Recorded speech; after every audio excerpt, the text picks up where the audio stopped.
Welcome guys, English reading की class में आपका स्वागत है, जिसमें मैं आपको छोटी छोटी कहानियों के माध्यम से इंग्लिश से हिंदी में ट्रांसलेशन करना और हिंदी से इंग्लिश में ट्रांसलेट करना सिखाता हूं, जिसका प्रयोग जिसमें आपको ग्रामर और टेंस का प्रयोग करके आपको बताया जाता है। इसमें ऐसे छोटे छोटे वर्ड मीनिंग और सेंटेंस होते हैं जो आपके डेली यूज स्पोकन वर्ड यानी जो रोज़ बोली जाने वाली इंग्लिश के वर्ड होते हैं उसमें प्रयोग किए जाते हैं, जिससे आप यहाँ से अपना इंग्लिश स्पोकन भी बेहतर कर सकते हैं।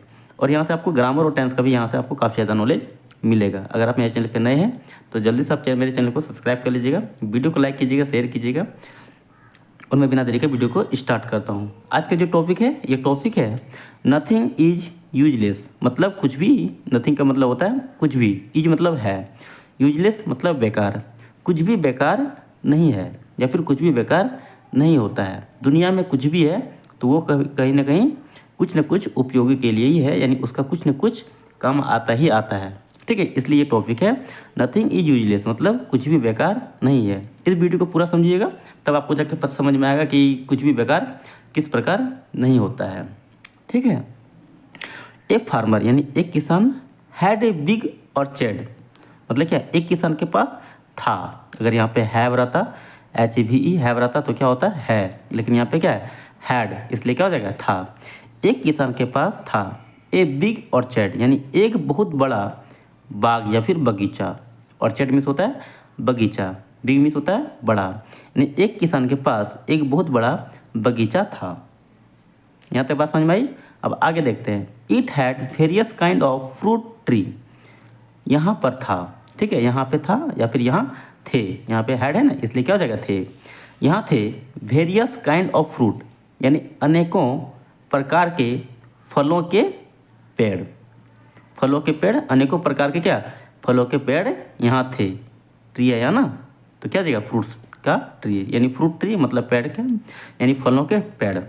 यहाँ पे अनेकों प्रकार के क्या थे, फलों के पेड़ थे। ठीक है, वन ऑफ देम, उनमें से एक, उनमें से एक। वन ऑफ देम मतलब होता है उनमें से एक। वाज मतलब क्या था। ओल्ड मैंगो ट्री, बूढ़ा आम का पेड़। उनमें से क्या एक बूढ़ा आम का पेड़ था, जो या फिर जिसमें, विच का प्रयोग क्या होता है, जो के लिए भी किया जाता है और जिसमें के लिए भी किया जाता है। यहाँ पे क्या हो जाएगा जिसमें का यूज होगा, क्यों हम बताते हैं। जिसमें हैड मतलब क्या थे। ठीक है, जिसमें थे ब्रिंग फ्रूट, यानी फल लगे हुए।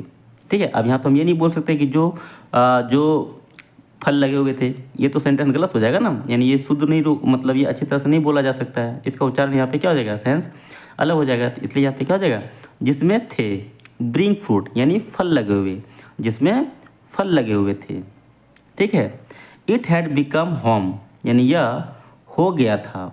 बिकम मतलब क्या होना, हैड मतलब क्या था, यह हो गया था। होम मतलब क्या घर, यानी ये घर बन गया था।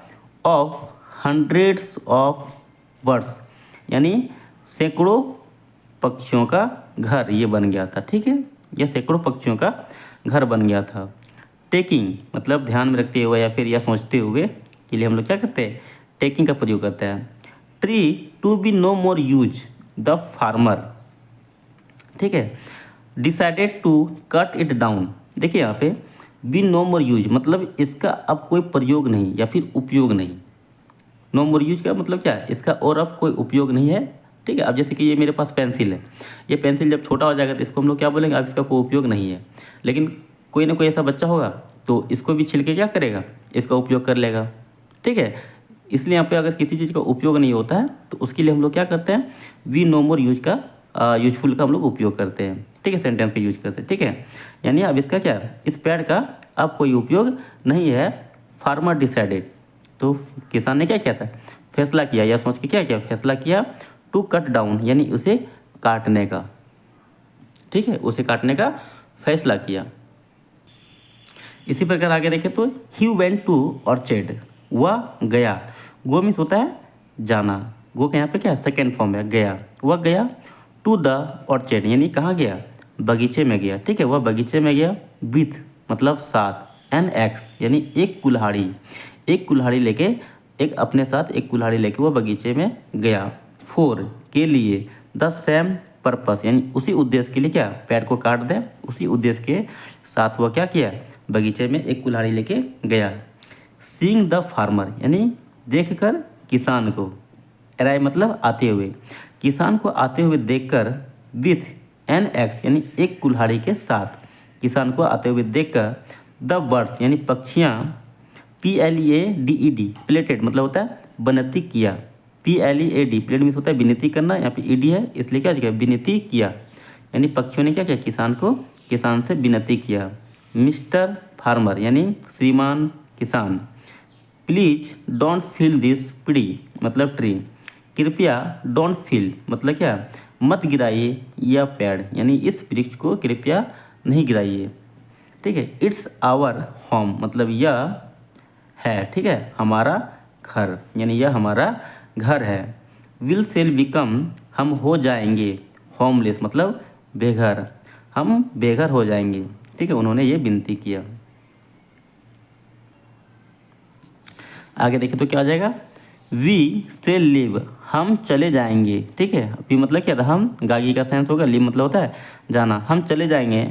और यू वॉन्ट हेयर तुम, वॉन्ट हेयर मतलब नहीं सुन पाओगे या फिर नहीं सुन सकोगे, ठीक है, आवर सॉन्ग यानी हमारा जो गीत है, जो चिल्लाने की जो आवाज़ है उसे, ठीक है, हम यहाँ से चले जाएंगे तो क्या होगा, आप मतलब या फिर तुम हमारे जो गीत है वो अब नहीं सुन पाओगे, एनीमोर मतलब और अधिक, ठीक है। बट लेकिन द फार्मर इग्नोर, ठीक है, लेकिन किसान ने क्या किया, इग्नोर किया यानी नज़रअंदाज किया, देयर पिल्स यानी उनकी दलीलों का, यानी जो पक्षियों ने जो बात बताई कि हम यहाँ से बेघर, हम इस यहाँ अगर इस पेड़ को काट दीजिएगा तो हम बेघर हो जाएंगे, ठीक है, या फिर जो हम गाना गाते हैं वो आप नहीं सुन पाएंगे, इन सभी को नज़रअंदाज किया, ठीक है, इसी को बोलते हैं प्लीज मतलब होता है नज़रअंदाज करना, ठीक है, देर मतलब होता है उनकी, इग्नोर मीन्स होता है नज़रअंदाज करना, ठीक है, प्लीज मीन्स होता है दलीलें, ठीक है, उनकी दलीलों को किसान ने क्या था नज़रअंदाज किया।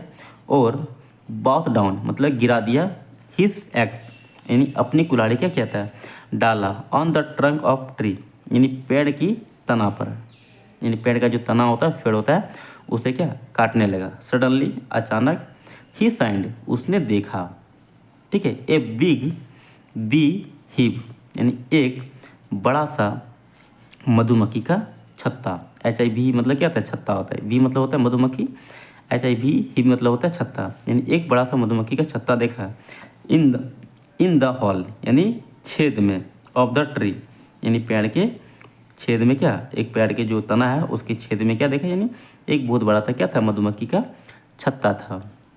ही साइन द हिव छत्ते को देखकर, साइन मीन्स होता है क्या देखना, ठीक है, छत्ते को देखकर, मेड मतलब क्या होता है बदलना होता है या फिर कुछ करना होता है, ठीक है। फार्मर रीथिंक मतलब क्या था किसान सोचने के लिए क्या मजबूर हुआ, छत्ते को देखकर किसान क्या हुआ सोचने के लिए मजबूर हुआ। ही बिकम कॉम्पेशनेट मतलब क्या था वह हो गया, कॉम्पेशनेट मतलब क्या दया आ गया या फिर वह हो गया, ठीक है, उसे दया आ गया। टू द ट्री यानी पेड़ के ऊपर,